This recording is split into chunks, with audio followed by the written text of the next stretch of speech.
কিতাবুল জুহুদে ইমাম আব্দুল্লাহ মুহাম্মদ ইবনে আবিদ দুনিয়া লিখেছেন একটা ঘটনা, 83 পৃষ্ঠায় আছে এই কিতাবের। হযরত ঈসা আলাইহিস সালামের উপর একবার এক ব্যক্তি ঈমান আনছে। ঈমান আনার পরে ঈসা আলাইহিস সালাম কোন একটা এলাকায় গিয়েছিলেন, সেই এলাকায় ওই লোকটা তার উপরে ঈমান আনছে। ঈমান আনার পরে ঈসা আলাইহিস সালাম কিছুদিন ওই জায়গায় অবস্থান করার পরে তিনি তার স্থানে ফেরত আসবেন, রওনা করছেন। করার পরে ওই লোকটা বলল, ওই হাওয়ারি, ঈসা আলাইহিস সালামের, আমাদের নবী সাল্লাল্লাহু আলাইহি সাল্লামের অনুসারীদেরকে বলা হয়তো সাহাবী, আর ঈসা আলাইহিস সালামের অনুসারী যারা ছিলেন তার উপরে যারা ঈমান আনছেন তাদেরকে বলা হয়তো হাওয়ারি। কি বলতো ভাই? হাওয়ারি। রাসূলের সাহাবায়ে কিরামদের বলা হয়তো সাহাবী, আর ঈসা আলাইহিস সালাম অনুসারীদেরকে বলা হয়তো হাওয়ারি। তো ওই হাওয়ারি বলল যে, ইয়া নবী আল্লাহ, আমি আপনার সাথে যাব। তো তিনি ঈসা আলাইহিস সালামের সাথে রওনা করলেন। তো তারা যখন পথে সফর শুরু করলেন তখন তাদের সাথে 3টা রুটি ছিল। তারা যাইতে যেতে কত দূর গিয়ে একটা নদীর তীরে দাঁড়াইলেন। দাঁড়ায় সেখানে ক্ষুধা লাগছে, একটা গাছের নিচে বসলেন। বসে তারা দুইজনে মিলে 3টা রুটির থেকে 2টা রুটি দুইজনে খাইলেন। খাওয়ার পরে ঈসা আলাইহিস সালাম ওইখান থেকে গিয়ে ওই নদী থেকে একটু পানি পান করে আবার ফেরত আসলেন। আয়েশা এখন ব্যাগ খুঁজে দেখতেছেন 3য় রুটিটা তার ব্যাগের মধ্যে নাই। 3টা রুটি ছিল তো, 2টা তো দুইজন খাইছেন, আরেকটা রুটি থেকে যাওয়ার কথা না। তো ঈসা আলাইহিস সালাম এসে দেখলেন যে 3 নম্বর রুটিটা তার ব্যাগের মধ্যে নাই। তো জিজ্ঞেস করলেন, রুটিটা কোথায় গেল? এখন ওই লোকটা অস্বীকার করছে, মা আদ্রি, আমি এটা জানি না, রুটিটা কোথায় গেছে আমি জানি না।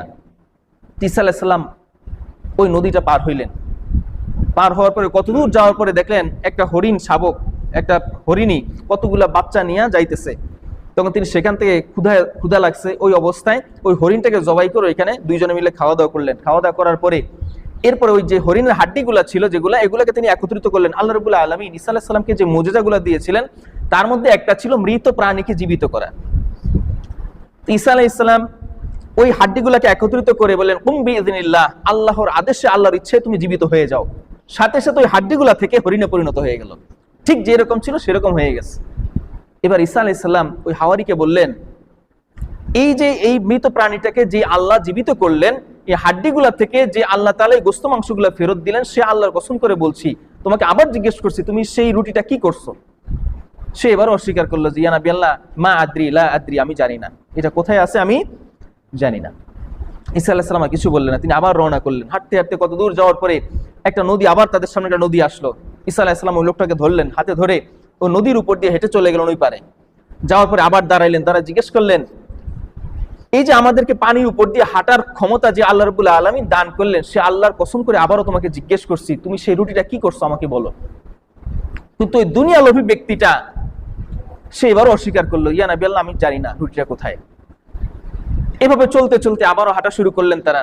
হাঁটতে হাঁটতে কত দূর যাওয়ার পরে ঈসা আলাইহিস সালাম একটা মরুভূমির মধ্যে কতগুলো মাটিকে একত্রিত করলেন।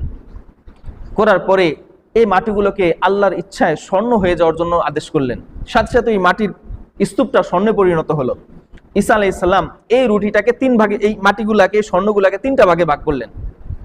কয় ভাগে ভাগ করলেন?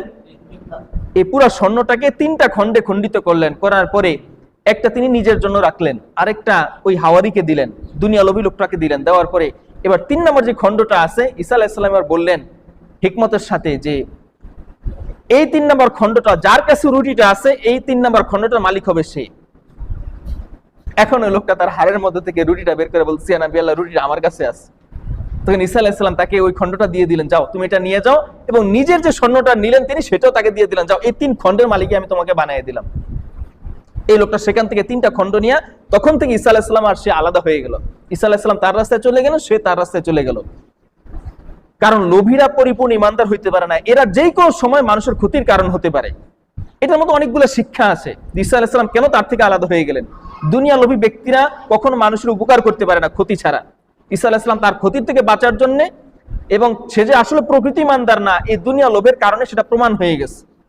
সে যে মিথ্যা কথা বলল, তো ঈসা আলাইহিস সালাম আলাদা হয়ে গেলেন, সে তার মতো চলে গেল। ঈসা আলাইহিস সালাম ঘুরতে ঘুরতে অনেক দূর ঘুরে এসে ঠিক ওই যেই জায়গায় তারা স্বর্ণের খণ্ডগুলা ভাগ করছিলেন, স্বর্ণগুলাকে ভাগ করছিলেন, সেই জায়গায় আসলেন, আবার ফেরত আসলেন। এসে দেখলেন ওই 3টা খণ্ড স্বর্ণ ওইখানে পড়ে আছে, আর 4টা লোকের লাশ ওইখানে পড়ে আছে। কয়টা লোকের লাশ? 4টা লোকের লাশ।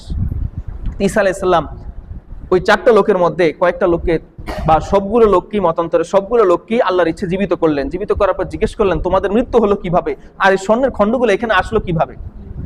তখন তাদের মধ্যে ঘটনাটা বর্ণনা করা শুরু করলো।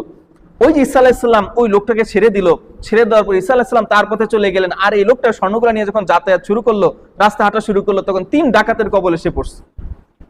ডাকাত বলতে ওই প্রফেশনাল ডাকাত ছিল না, সাধারণ মানুষ ছিল, কিন্তু তারাও ওই স্বর্ণ দেখে, এতগুলো স্বর্ণ একজনের কাছে দেখে এটা লোভে পড়ে তারা তাকে হত্যা করলো। হত্যা করে এই 3টা স্বর্ণ তারা দখল করে নিল। নেওয়ার পরে এবার তারা 3 জনে মিলে পরামর্শ করলো যে 3টা স্বর্ণ আমরা 3 জনে ভাগ করে নেব। এটা তাদের মধ্যে ফয়সালা হয়ে গেছে। কিন্তু দেখেন লোভ কিভাবে মানুষের মৃত্যু ডেকে নিয়ে আসে। 2 জন একটা গাছের নিচে বসে গেলেন, বসে গিয়ে ওই একটা লোককে তাদের মধ্যে থেকে পাঠিয়ে দিলেন বাজারে খাবার আনার জন্য। ওই লোকটা তার মতো চলে গেল। যাকে খাবার আনার জন্য বাজারে পাঠাইছে সে মনে মনে চিন্তা করতেছে এতগুলো স্বর্ণ 3 ভাগ করলে 3 জনে 3টা অল্প একটু ভাগে পড়বে, তার চেয়ে আমি যদি বাকি 2 জনকে মেরে ফেলতে পারি তাহলে পুরা স্বর্ণের মালিক আমি একাই হয়ে যাব। কত বিশাল একটা ব্যাপার, আমার জীবনে এখনো কামাই রোজগার করা লাগবে না। সেই চিন্তা করে মনে মনে বাজার থেকে যখন খাবার নিয়ে আসলো, খাবারের মধ্যে সে বিষ মিশিয়ে নিয়ে আসছে। আর এই 2 জন এখানে বসে চিন্তা করতেছে যে 3টা খণ্ড স্বর্ণ ওরে দিয়ে দিব কি জন্যে, ওরে যদি আমরা মাইরে ফেলাইতে পারি তাহলে এই 3টা খণ্ড আমরা 2 জনে যদি নেই তাহলে আমাদের ভাগে বেশি পড়বে। তোরা চিন্তা করলো, 2 জনে মিলে পরামর্শ করলো, ও আসলেই ওকে যে কোনো একটা কথা দিয়ে মাইরে ফেলাবো। ওই লোক যখন খাবার নিয়ে আসলো, এরা 2 জন মিলে তাকে সেখানে হত্যা করলো। হত্যা করে খাবার টাবার খেয়ে যখন তারা স্বর্ণগুলা ভাগ বাটোয়ারা শুরু করলো, স্বর্ণে ওই বিষ ক্রিয়ায় তারা 2 জন ওইখানে মরে পড়ে গেছে। তো দেখেন এই স্বর্ণের কারণে একটা ইমানদার লোক তার ইমান হারাইলো। একটা পাক্কা ইমানদার লোক ঈসা আলাইহিস সালামের উপর সদ্য ইমান আনলো, সে ইমান হারাইলো। সে ঈসা আলাইহিস সালামের সংস্পর্শ, একটা নবীর সংস্পর্শ পেয়েও সংস্পর্শ হারাইলো। তৃতীয়ত সে তার জীবন ত্যাগ করতে হলো লোভের কারণে। আর ওই 2-3 জন তাদেরও একই পরিণতি হলো লোভের কারণে। তো লোভের মাধ্যমে মানুষের দুনিয়া, শুধু দুনিয়াই না আখিরাতও নষ্ট হয়।